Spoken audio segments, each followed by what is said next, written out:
ایک لفظ بک میں بھی لکھا ہوگا، آپ نے سنا ہے، وہ ہے میقات۔ میقات کسے کہا جاتا ہے؟ میقات وہ لیمٹس ہے جس کو حدود حرم سے پہلے پہلے شریعت مطہرہ نے متعین کر دیا۔ بیت اللہ شریف کے گرد حرم ہے، اور حرم سے پہلے دنیا بھر سے جہاں سے بھی لوگ آئیں ان کو بتا دیا کہ یہ میقات ہیں، اور ان میں داخل ہونے سے پہلے تمہارا احرام کی حالت میں ہونا ضروری ہے۔ چاروں طرف سے دنیا کے کسی بھی مقام سے کوئی بھی حاجی آئے تو اس کے لیے میقات متعین کر دیا۔ میقات وہ جگہ ہے جہاں بغیر احرام کے آپ اس سے آگے نہیں جا سکتے۔ ہر ملک کا اپنا ہے، کہیں ذات عرق ہے، کہیں ذوالحلیفہ ہے، اور ہمارا جو پاکستان کا میقات ہے وہ یلملم ہے، یمن کی طرف سے ہے۔ لیکن جب ہمارا میقات آتا ہے اس وقت ہمارا جہاز جب اڑ رہا ہو تو وہ غالباً سمندر کے اندر ہوتا ہے، اور ہم اس وقت احرام نہیں پہن سکتے، لہذا میقات سے پہلے پہلے ہم نے احرام باندھ دینا لازم ہے۔ بعض اب آپ یہاں یہ مسٹیک کر لیتے ہیں کہ وہ بعد میں، یعنی شروع کے اندر جو احرام باندھنے کی شرط تھی اس کو انہوں نے ذہن میں نہ رکھا، بلکہ ان سے یہ مسٹیک ہوئی کہ وہ بغیر احرام کے ہی میقات سے گزر گئے۔ اگر ایسی مسٹیک ہو جائے کہ بغیر احرام کے اندر بھی اگر احرام باندھے بغیر کوئی شخص میقات سے گزر گیا تو اس پر دم لازم ہوگا، اس لیے کہ لازم تھا میقات سے پہلے پہلے احرام پہن لو۔ تو یہ مسئلہ بھی ذہن نشین ہو۔ اب ہمارے ہاں چونکہ جن لوگوں کی تو فلائٹ یہاں سے ڈائریکٹ جدہ کی ہے یا ڈائریکٹ انہوں نے مدینہ کی جانا پھر آنا ہے، تو دو الگ الگ کنڈیشن، جن کی تو ڈائریکٹ فلائٹ ہے جدہ کی، وہ لوگ تو یہیں سے احرام باندھ کے پھر بیٹھیں تاکہ احرام پہنا ہوگا۔ عموماً جب سارے حاجی ہوں تو پھر اناؤنسمنٹ ہو جاتی ہے کہ اب آپ میقات سے گزرنے لگے ہیں، سب لوگ تلبیہ پڑھ لیں، پھر سارے جہاز کے حاجی بلند آواز سے میقات سے گزرتے ہوئے تلبیہ پڑھ لیتے ہیں۔ یہ طریقہ کار ہے۔ اور اگر انہوں نے نہیں بھی بتایا تو آپ آلریڈی احرام پہن چکے ہیں، اس لیے آپ پر دم نہیں ہوگا۔ میقات سے پہلے پہلے احرام کا پہن لینا ضروری ہوتا ہے، اس کو میقات کہتے ہیں، یعنی وہ شرعی لیمٹس جس کو شریعت مطہرہ نے مقرر کر دیا اس کو میقات کہتے ہیں۔ اس کی شرعی حیثیت بھی آپ نے جان لی، اور اس میں لازم ہے کہ جب بھی آپ عمرے کے لیے بھی جائیں، حج کے لیے بھی جائیں، تو یہ شرعی پابندی کا خیال رکھنا لازم اور ضروری ہوتا ہے۔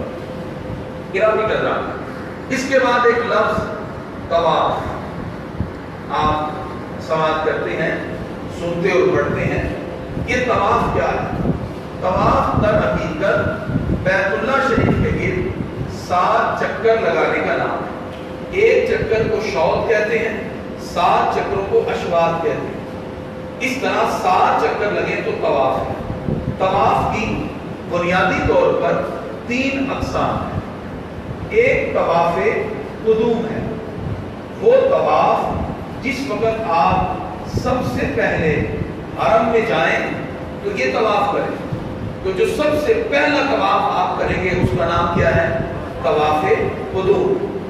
اس کے بعد دوسرا طواف طواف زیارت ہے۔ یہ وہ طواف ہے جب آپ 10 ذی الحج کو شیطان کو کنکریاں مارنے کے بعد ٹنڈ کروا لیتے ہیں، حلق کروا لیتے ہیں قربانی کرنے کے بعد، یعنی شیطان کو کنکریاں ماری، پھر آپ نے قربانی کی، پھر حلق کروایا، حلق کروانے کے بعد پھر آپ یہ طواف کرتے ہیں۔ حج کے اندر یہ رکن کا درجہ رکھتا ہے، فرض کا درجہ رکھتا ہے، اسے طواف زیارت کہتے ہیں۔ اور تیسرا طواف ہے طواف وداع۔ یہ وہ طواف ہے جب آپ حج کرنے کے بعد مکہ شریف سے جدا ہونے لگے، مدینہ شریف آنے لگے، یا پہلے مدینہ شریف ہو چکے ہیں اور وہاں سے سیدھا لاہور آنے لگے، پاکستان آنے لگے، تو آخر میں جو طواف کرتے ہیں اس کا نام کیا ہے؟ طواف وداع۔ تو طواف کی بنیادی 3 اقسام ہوگی: طواف قدوم، جو حاجی یا عمرہ کرنے والا جا کے سب سے پہلے طواف کرے وہ طواف قدوم ہے. وہ طواف جو اس نے 10 ذی الحج کو کنکریاں شیطان کو مار کے قربانی کر کے اپنا حلق کو ٹنڈ کروانے کے بعد کیا وہ طواف زیارت. یہ حج میں فرض کا درجہ رکھتا ہے. اور طواف وداع جب آپ وہاں سے مکہ مکرمہ کو چھوڑ کر آنے لگے مدینہ شریف جانے کے لیے یا پاکستان آنے کے لیے اس کو کہتے ہیں طواف وداع. یہ طواف کی 3 اقسام. اس میں یہ واضح میں رکھیں طواف آپ ان کے علاوہ بھی کر سکتے ہیں. آپ اس کے علاوہ بھی چاہتے ہیں ویسے ثواب کے لیے طواف کر سکتے ہیں. اس کے اندر جب بھی طواف کریں طواف کرنے کے بعد مقام ابراہیم پہ آ کے 2 نفل ادا کریں. کسی بھی وقت آپ سلے کپڑے پہنے ہیں جا کے طواف کر لیں ثواب کے لیے تو جائز ہے. طواف کر کے آپ مقام ابراہیم پہ 2 نفل ادا کر لیں. اس طرح یہ طواف بھی جائز ہے. اس کا ثواب اور اجر بھی ہے. یاد رکھیے طواف کے اندر ایک مسئلہ قابل غور. طواف باوضو کیا جاتا ہے. دوران طواف اگر وضو ٹوٹ جائے تو اب آپ نے کیا کرنا ہے؟ تو یہ بڑا اہم مسئلہ ہے. وہاں آپ کو بڑے لوگ ٹیکنیکلی مسٹیک کی طرف لے جائیں گے. میں نے آپ کو واضح کیا کہ ہم انشاءاللہ جو شرعی مسائل آپ کو بتا رہے ہیں اس میں ایک ایک چیز کو ہم نے ڈیپلی جانا ہے. طواف کرتے ہوئے اگر وضو ٹوٹ جائے تو پھر کیا آپ بغیر وضو کی طواف کر لیں؟ نہیں. یہ عبادت ہے. جیسے نماز بغیر وضو کے نہیں ہے ایسے ہی طواف بھی بغیر وضو کے نہیں. اب اس کا طریقہ کار کیا ہے؟ ٹوٹل طواف کے چکر کتنے ہیں؟ 7. اگر آپ کا وضو ٹوٹ گیا 2 پر 3 پر 1 پر ایسی صورتوں میں آپ کو جا کے دوبارہ وضو کر کے سارے طواف دوبارہ کرنے پڑیں گے شروع سے.